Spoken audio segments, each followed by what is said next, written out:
काल दिनांक 26 जून रोजी वादळी वाऱ्यासह अवकाळी पावसानं पंढरपूर शहर व तालुक्याला झोडपून काढलं। या अवकाळी पावसामुळे जनजीवन विस्कळीत झालेलं आढळून आलं।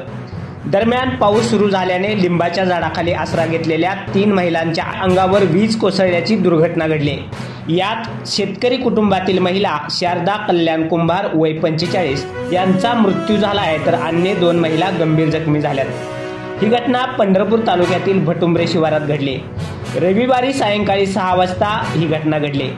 यातील मयत शारदा कुंभार यांच्या कुटुंबात पती, 2 विवाहित मुली, 2 अविवाहित मुली तसेच 8 वर्षाचा मुलगा आहे।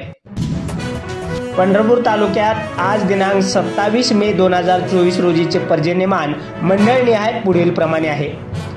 Karkam 23 millimetre, Patwardhan Kuroli 7 millimetre, Bhandishegaon 12 millimetre, Bhalwani 0 millimetre, Kashegaon 39 millimetre, Pandharpur 38 millimetre, Tungat 22 millimetre, Chadhe 17 millimetre, Puluj 21 millimetre, तर आजचा एकूण पाऊस 169 मिलीमीटर, सरासरी पाऊस 18.77 मिलीमीटर एवढा असल्याची नोंद आहे।